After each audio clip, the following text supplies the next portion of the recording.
Bom dia a todos, vamos começar aqui mais um React. Dessa vez é num canal que eu não conhecia, chamado Chavoso da USP. Isso aí deve ser alguma gíria, obviamente. E quem souber o que significa chavoso, favor dizer aí nos comentários, que eu não sei o que significa. E o Chavoso da USP publicou um vídeo chamado Esquerda, Precisamos Falar sobre Religião. Já anoto ali que aí na sala aí do Chavoso tá lá Lenin e tal, né? Vamos ver então, vamos começar.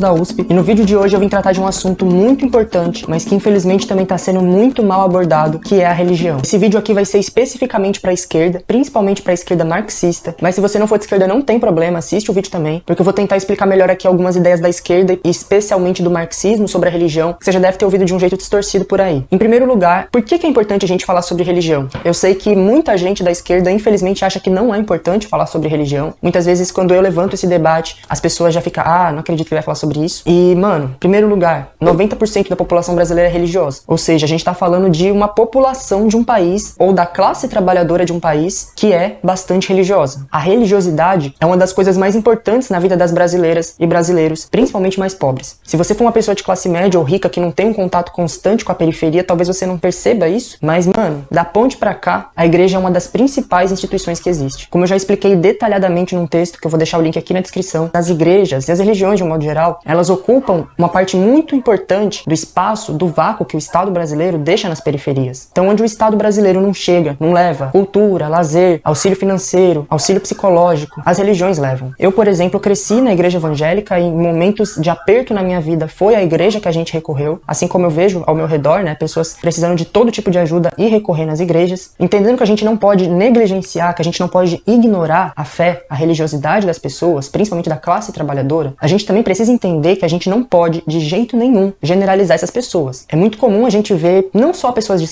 Bom, então ele chama Tiago, né? Então, obviamente é um comunista, né? Um marxista, e que, então, pelo menos está reconhecendo aí a fé dos brasileiros e tal. Então vamos lá. Esquerda, né, mas enfim, ateus de um modo geral, tratando todos os religiosos como ignorantes, como alienados, e mano, isso é uma coisa péssima. E a esquerda fazer isso é um tiro no pé. Algumas semanas atrás, o pastor Henrique Vieira, ele fez um tweet falando justamente sobre isso, sobre como é um erro a gente generalizar os evangélicos e falar que todos são conservadores, reacionários, e poucos dias depois eu vi um outro tweet de um cara falando que vai sim generalizar os evangélicos enquanto existe uma bancada evangélica interferindo nos nossos direitos. Eu entendo essa revolta, eu também tenho ela, mas mano, a gente não pode generalizar, sabe? Um dos grandes erros dessa fala é colocar um pastor da bancada evangélica, né, um político, um deputado que geralmente é rico, no mesmo patamar que uma Dona Maria aqui da minha quebrada que vai na igreja, tá ligado? Essas pessoas não estão no mesmo balaio. E como eu disse, é muito preconceituoso você falar que toda pessoa religiosa, toda pessoa espiritualista é ignorante, é alienada. Como eu falei, eu já fui evangélico, atualmente eu sou espírita, eu já fui ateu. E quando eu era ateu, era justamente esse ateu chato, que se acha superior a todo mundo, que fica pregando o ateísmo o tempo todo. E hoje eu sou espírita, como eu falei. Então, felizmente, hoje eu não trato a religiosidade dessa forma tão rasa, né? Eu entendo que é um negócio muito mais complexo, que nem toda crença vem de uma falta de conhecimento e que nem toda religiosidade é necessariamente conservadora. Mas sei lá, mano, o que parece é que algumas pessoas criaram uma caricatura do que é um evangélico, né? Baseado nesses Malafaias, nesses Edir Macedos da vida. A galera acha que todo evangélico é igual a eles. Mas a gente que tá aqui na periferia, mano, a gente sabe que essas pessoas, que são nossos pais, que são nossos familiares, que são nossos vizinhos, amigos. Então, ele, pelo jeito, não, ele era então evangélico, passou por um ateísmo, agora ele é espírita. Ele não vê contradição entre ser religioso e ser marxista. Deveria haver, né? Mas vamos acompanhar. São pessoas comuns. Elas não são monstros bolsonaristas, raivosos. Então, entendendo de uma vez por todas. É impressionante a fixação que esse povo tem com o Bolsonaro. É inacreditável. O assunto é esquerda, precisamos falar sobre religião. E o povo tem que colocar Bolsonaro. Virou uma fixação, né? Eles são apaixonados pelo Bolsonaro, né? É uma coisa assim assustadora. Que a gente não pode menosprezar nem ignorar a religiosidade das pessoas, a gente precisa entender como ver ela, como entender ela e como lidar com ela. Uma das frases mais conhecidas no meio da esquerda, principalmente marxista, sobre a religião, é justamente aquela frase do Marx: a religião é o ópio do povo. Muitas pessoas pegam essa frase pra resumir a visão marxista sobre a religião e, mano, isso tá muito... Ué, certo, a religião para o Marx é o ópio do povo. O Marx tinha ódio da religião, não vi nenhum erro aí. Errado. Tanto a direita quanto a esquerda interpretam essa frase de um jeito totalmente errado, totalmente fora de contexto. Essa é só uma frase minúscula de todo um parágrafo, de todo um capítulo, de todo um livro, que é A Crítica da Filosofia do Direito de Hegel, que Marx publicou em 1844. Resumir a visão marxista a essa frase é totalmente errado, e eu vou explicar melhor por quê. Mas independente de ser certo ou errado, como eu falei, essa frase é descontextualizada e distorcida. A direita pega ela para falar que a esquerda, que o marxismo trata a religião como uma droga e que por isso o marxismo é contra a religião e quer acabar com ela. E uma boa parte da esquerda também fala isso, né? Acaba falando, a gente é contra a religião, Marx queria abolir a religião. Não, mas isso o povo tem razão. O Marx queria realmente abolir a religião, assim como Lenin e Caterva. Essas duas interpretações estão erradas. Primeiro porque essa frase nem mesmo era do Marx, mano. Essa comparação da religião com o ópio era muito feita pelos intelectuais europeus nos séculos 18 e 19. Antes do Marx, o Kant já tinha feito essa comparação e vários outros que eu vou deixar o nome aqui porque eu não sei pronunciar. Mas enfim, será que todos esses pensadores eles estavam falando que a religião é uma droga? Será que era essa a comparação que eles estavam fazendo? Não. O ópio em si não é uma droga. O ópio é um conjunto de substâncias extraídos de uma flor que tem efeito anestesiante e hipnótico. Quando Marx escreveu essa frase, em 1844, o ópio ainda não era muito usado como droga. Ele era mais usado justamente para isso, para anestesiar as pessoas. Bom, o fato de outros terem usado, isso aí não tira nada. Se ele não fosse contra a religião, não teria usado a palavra. Se a palavra foi inventada por outros, isso não elide o fato do Marx ter usado ela em sentido negativo. E é sentido negativo. A gente falaria assim, então, o marxismo é o ópio da classe operária. É um conteúdo, é uma conotação negativa, né? Pessoas para aliviar dores. Então, tanto Marx quanto os outros intelectuais que faziam essa comparação, eles estavam querendo dizer isso, que a religião, assim como o ópio, servia para aliviar, para amenizar as dores das pessoas nessa sociedade. Não é à toa que a frase completa é a seguinte: a religião é o suspiro da criatura oprimida, o coração de um mundo sem coração e a alma de condições desalmadas. A religião é o ópio do povo. Mas isso não para por aí, mano. Mesmo assim, essa ideia não reflete a ideia do marxismo sobre a religião. Por quê? Porque quando Marx publicou esse livro, ele ainda não era marxista. Eu sei que é meio doido falar isso, né? Como assim o Marx não era marxista? O marxismo não é só as ideias do Marx. O marxismo é um método de análise das relações sociais baseado no materialismo. Mas o ódio do Marx na religião não está só nesse livro, né? Primeiro que vamos ver, o método do Marx era materialismo dialético. Vou repetir, materialismo dialético. Ele não acreditava em Deus, não acreditava na religião, no sistema dele, que ele formulou, aliás, muito mal formulado, diga-se de passagem, cheio de contradições, obscuridades, reducionismo à história, reducionismo à economia, um esquema completamente delirante, coitado. Coitado não, né? Coitado é de nós que estamos sofrendo o influxo do marxismo.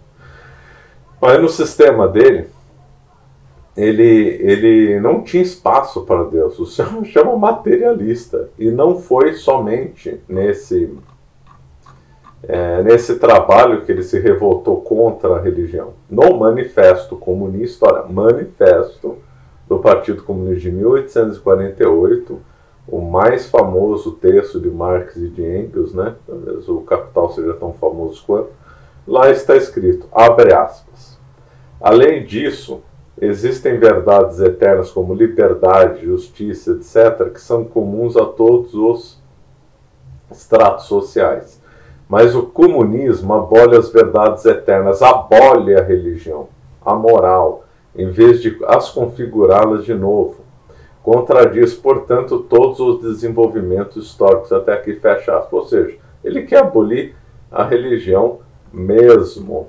Em outra passagem, né, citado pelo livro do Kengor, né, que eu já recomendo, onde é que está o livro dele? Está aqui, ó, Karl Marx e o Diabo. Livro bem interessante, né? Ele traz aqui informações bem relevantes, um livro que vale a pena ser lido. E lá ele cita que o Marx disse o seguinte, abre aspas, os princípios sociais do cristianismo pregam a covardia, o autodesprezo, a humilhação, a submissão. Outro ponto do Marx, abre aspas, os princípios sociais do cristianismo são hipócritas. Chega de falar dos princípios sociais do cristianismo, fecha aspas. Abre aspas, outro texto do Marx, quanto mais desse mesmo homem atribui a Deus, tanto menos lhe resta. quando ele comenta sobre um fulano chamado Urquhart, abre aspas, com seu catolicismo ele se torna cada vez mais nojento, fecha aspas. Ainda segundo o Kengor citando, né, ele diz o seguinte, abre aspas, Marx chama o cristianismo de uma das religiões mais imorais, fecha aspas. Então, como nós estamos vendo, não foi só nesse livro que o Chavoso está dizendo, o ópio do povo, foi em outros momentos, ressalto aqui o Manifesto do Partido Comunista, foi em cartas, e principalmente, vamos supor que eu não tivesse escrito nada abertamente contra a religião. Mesmo assim, seria contra, por quê? Porque o sistema dele é antirreligioso, é antimetafísico, é um sistema contra a moral, sistema contra o direito, né? Ele via a religião como uma superestrutura criada por uma base, né, chamada de infraestrutura. Vamos lá. Histórico dialético e na luta de classes. Eu vou explicar melhor o que é isso daqui a pouco, mas basicamente para uma análise ser considerada marxista, ela tem que ter esses elementos nela. A análise que o Marx fez da religião, na crítica da filosofia do direito de Hegel, ele fez numa época em que ele seguia uma corrente filosófica alemã chamada de neo-hegelianismo de esquerda. Ele fazia parte desse grupo, dos neo-hegelianos. Ele não era um marxista. O Marx se torna marxista poucos anos depois, né, quando ele conhece o Engels, e juntos eles criam essa metodologia de estudo, como eu falei, baseada no materialismo histórico dialético e na luta de classes. Ou seja, para uma análise ser considerada marxista, ela precisa necessariamente olhar a totalidade da sociedade, ela não pode separar um elemento e analisar ele aleatoriamente, e nem pode desconsiderar as relações de classe que existem na sociedade. Nesse livro, o Marx começa falando que a religião foi criada pela humanidade, pelos homens, pela sociedade, de um modo... Então, o Marx pertenceu à esquerda hegeliana, junto com Bruno Bauer, Feuerbach, Moses Hess, e essa esquerda hegeliana abandonou a religião, eles foram contra a religião. Então, com eles, Marx aprendeu aí o ódio à religião. Geral. O marxismo não vê a sociedade dessa forma. O marxismo não fala em humanidade em abstrato. A gente entende que a humanidade, que a sociedade é dividida em classes, e cada classe interfere na sociedade de um jeito diferente. Sobre o materialismo histórico dialético, isso significa que a gente precisa analisar a história de um ponto de vista material, e não ideal, metafísico, nem nada do tipo. Ou seja, a gente analisa a sociedade, a história, baseado no desenvolvimento econômico das sociedades, baseado no desenvolvimento dos meios de produção, ou seja, das tecnologias, dos instrumentos de trabalho, enfim, da realidade concreta, material da sociedade. Verdade, essa é a análise do Marx, a análise errada disso. Então ele coloca instrumentos de trabalho, trabalho em si mesmo, tudo quanto é relações, forças de produção, relações de produção, capital, etc. Tudo que envolve matéria, ele coloca como uma base, é a religião, pensamento, metafísica, e outras coisas, cultura, ele coloca como uma criação desse mundo material, que é uma coisa completamente ridícula e delirante, né? Que para Marx, conforme eu falei, era tudo superestrutura, né? Religião, cultura, etc.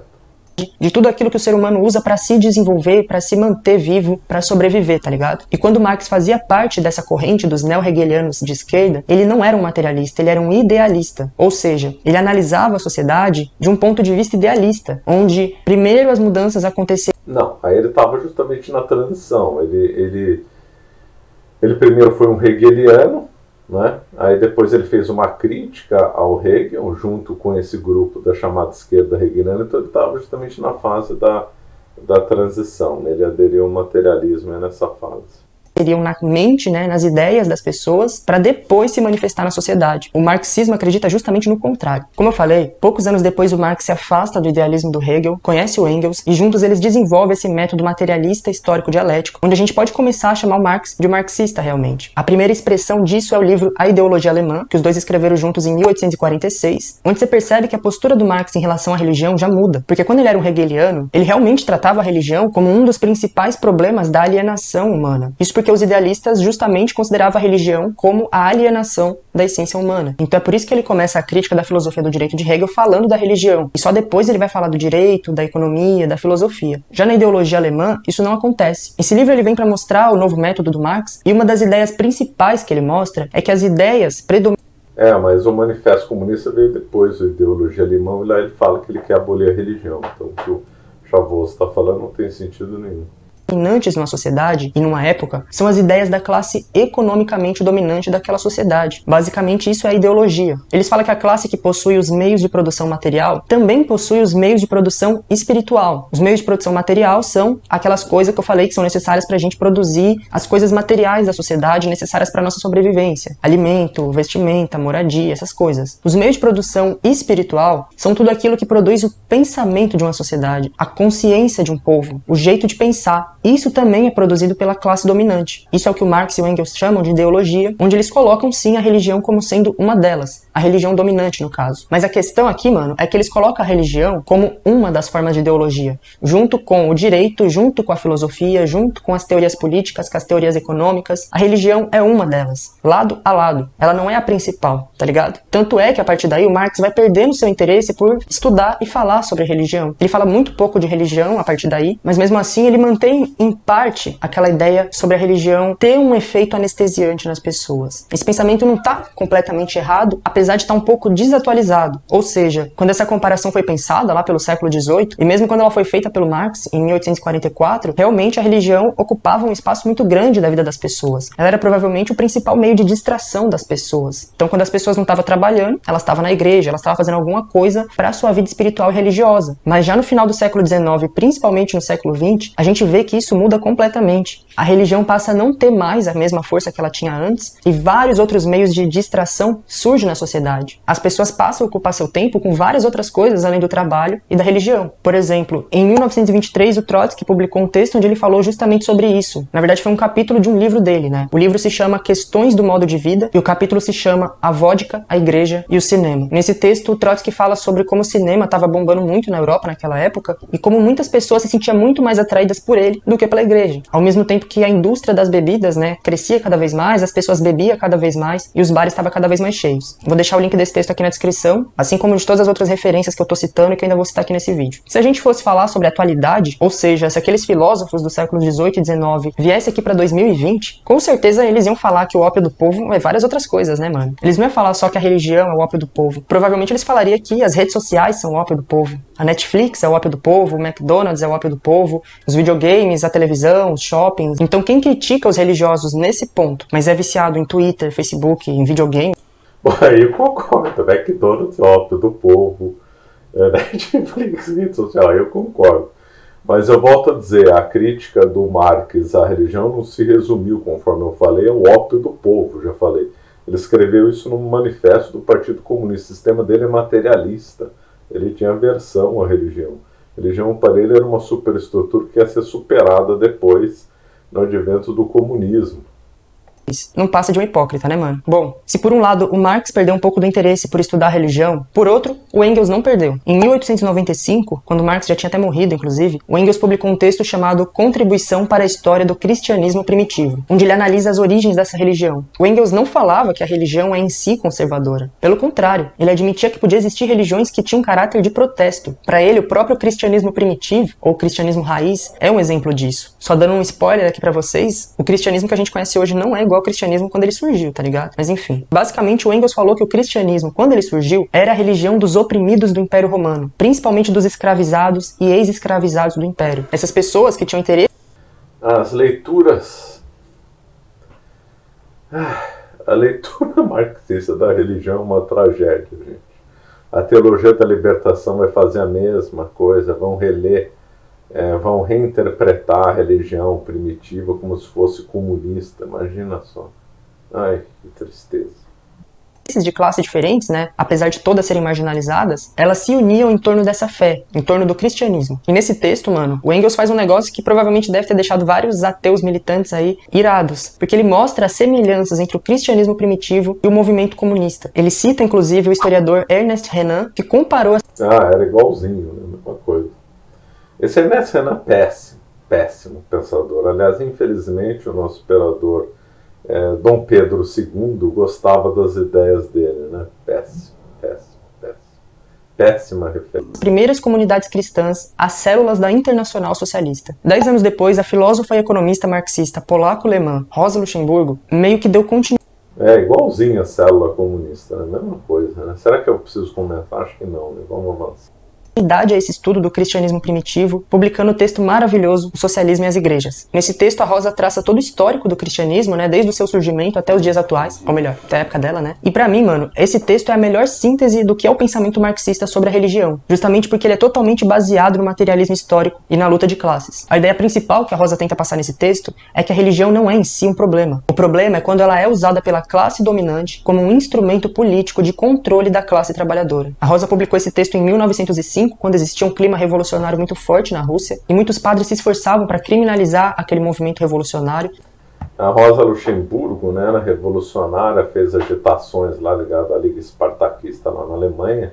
Ela era de família judaica, mas ela era ateia, né, não era favorável à religião. Naquela época, o Lenin também e outros perceberam que não daria para fazer um enfrentamento, naquele momento, né, fazer um enfrentamento contra a religião e contra os religiosos, que era melhor então tentar algum tipo de acomodação para promover a revolução. Isso é só uma estratégia, hein? Isso é só uma estratégia. Depois de posse do poder, eles vão partir para massacres e coisas que esse povo tinha ódio da religião, ódio. Se eles forem em algum momento mais tolerantes, é por mera estratégia, como confessaram isso, né? O Lenin mais tarde confessou isso. E colocar os trabalhadores cristãos contra os trabalhadores que estavam se rebelando contra aquele sistema, tá ligado? A Rosa fala o seguinte: em vez de confortarem as pessoas que estão cheias de preocupações e cansadas pela vida difícil, e que vão à igreja com fé no cristianismo, os padres fulminam os trabalhadores que estão em greve e os opositores do governo. E ainda mais, exortam-nos a suportar a pobreza e a opressão com humildade e paciência. Transformaram a igreja e o púlpito num lugar de propaganda política. Então percebe, mano, como em momento nenhum ela criticou nem o cristianismo, nem a religião, e muito menos os trabalhadores cristãos. Ela critica o uso político da igreja, a transformação da religião num instrumento político, como eu falei, num instrumento de manipulação, usada pelos padres para tentar amansar os trabalhadores e impedir que eles se revoltassem contra o czarismo, né? Ou seja, contra o imperador da Rússia, que estava deixando a população passar fome e morrer na miséria. A Rosa também fala claramente que as opiniões pessoais e a consciência de cada trabalhador são sagradas. Todo homem pode ter aquela fé e aquelas opiniões que lhe pareçam capazes de assegurar a felicidade. Ninguém tem... pensa assim, né? Depois, quando assume o poder, quem pensa diferente como eles vai pro Gulag. O direito de perseguir ou atacar a opinião religiosa particular dos outros. Isto é o que os socialistas pensam. Então, como eu falei, a Rosa não critica a fé em si ou as crenças dos trabalhadores. Ela critica as lideranças dessas religiões que se aproveitam da fé dos trabalhadores. A Rosa fala que uma boa parte dos padres se curva diante dos ricos, perdoa os erros deles, ao mesmo tempo em que eles condena a cobiça dos trabalhadores. Ela aponta esse comportamento do clero como sendo contrário aos ensinamentos do cristianismo. E isso mostra mais uma vez que para ela o problema não tem nada a ver. A religião, ela não vai... Ela está preocupada com o pecado, né? Os bons padres com o pecado das pessoas que tem de várias horas. E a pessoa no confessionário vai confessá-lo. Né? Não tem nada a ver com luta de classe. Né?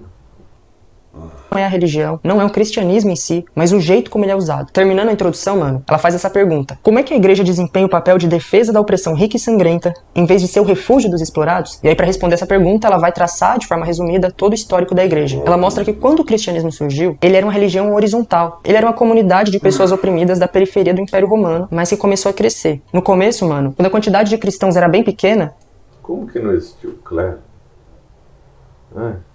Com Cristo... deu as chaves da igreja para Pedro. Aqui já foi criado o clero, o Papa. O Papa seria Pedro, né? E os apóstolos, os bispos. Como que não tinha clero? É duro ver essas coisas. Não existia muito bem um clero, tá ligado? Os fiéis, que formavam a comunidade religiosa independente, se uniam em cada cidade. Eles elegiam alguém entre eles para dirigir o grupo e fazer as cerimônias religiosas. Mas todo mundo ali tinha a possibilidade de se tornar um bispo ou um prelado. Só que conforme o número de cristãos foi crescendo e essas comunidades foi se tornando mais numerosas e mais ricas, administrar esses grupos e desempenhar algumas funções começou a exigir cada vez mais tempo de dedicação. Assim foi se formando...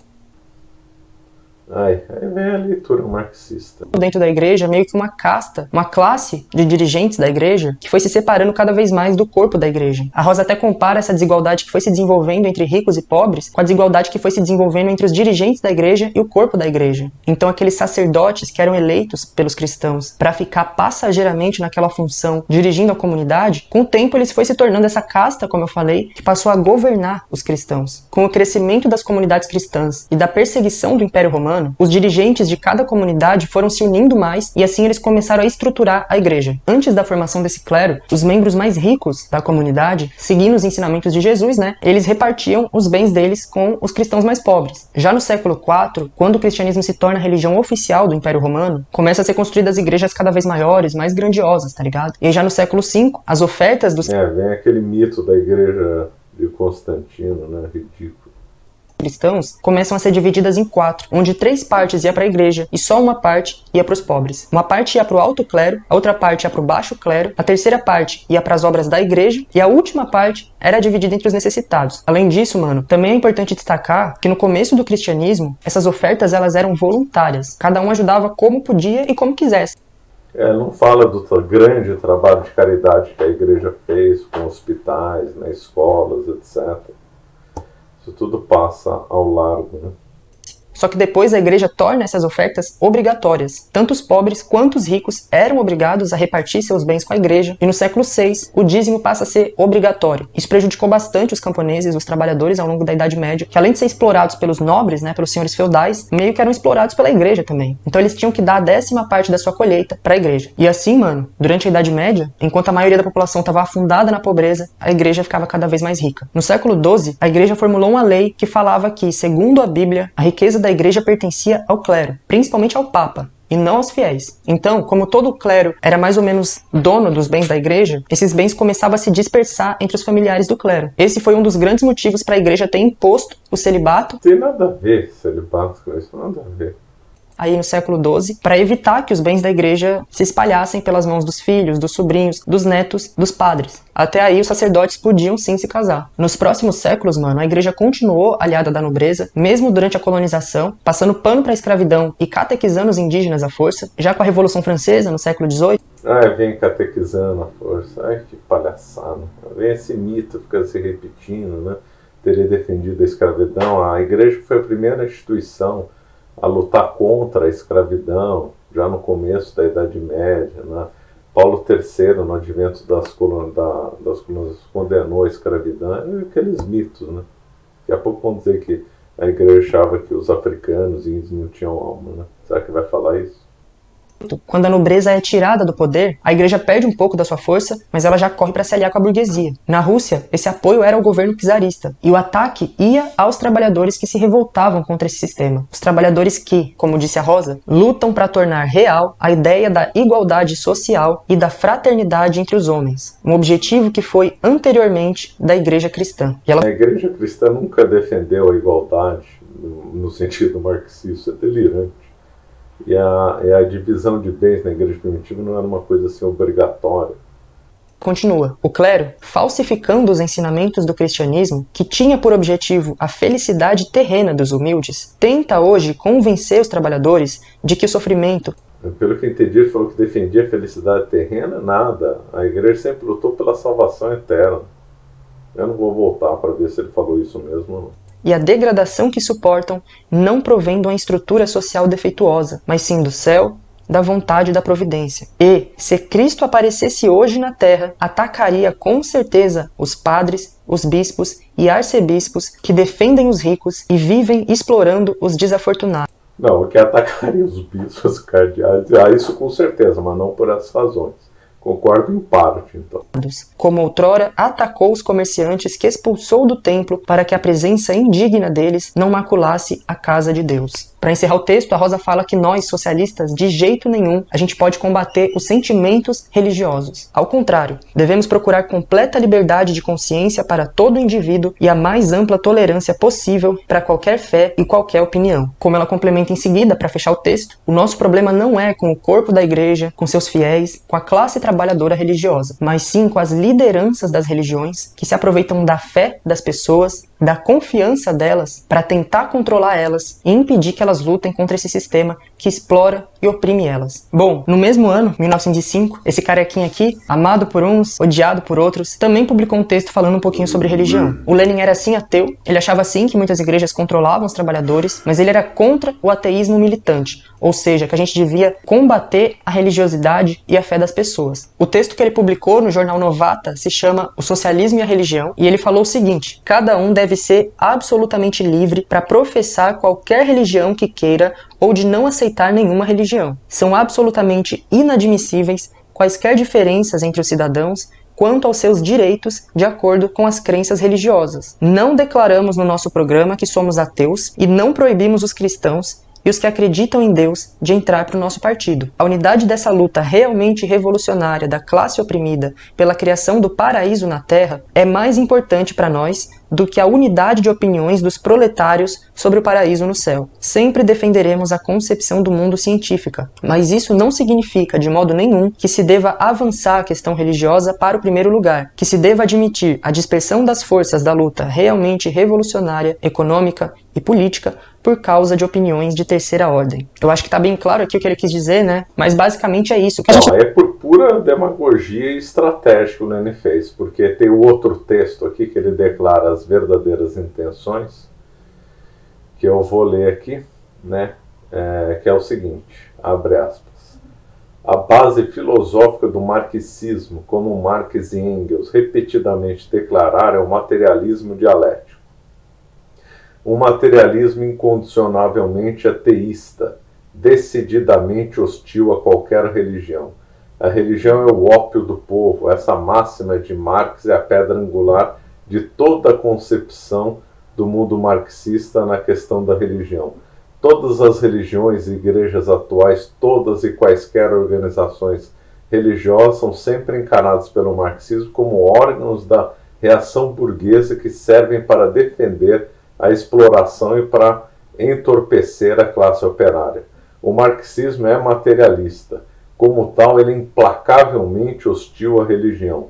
Devemos lutar contra a religião. Isso é o beabá de todo o materialismo e, por conseguinte, também do marxismo.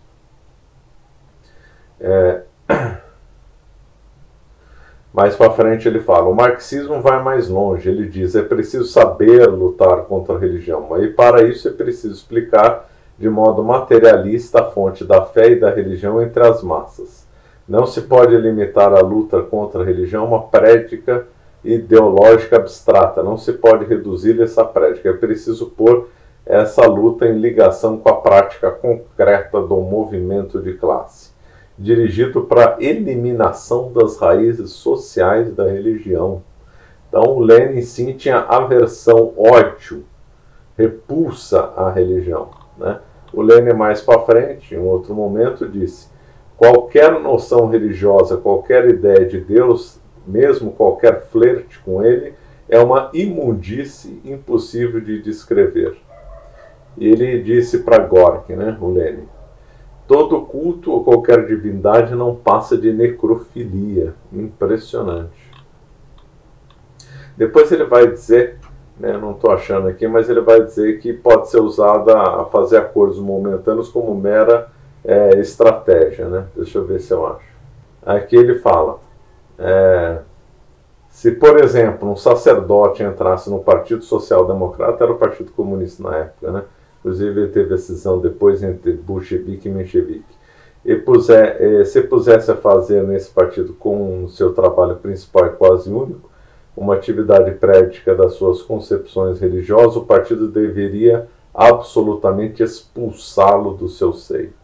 E mais, e depois o Lenin admoestou Lunacharsky, né, que o Lunacharsky queria fazer acordos com os religiosos.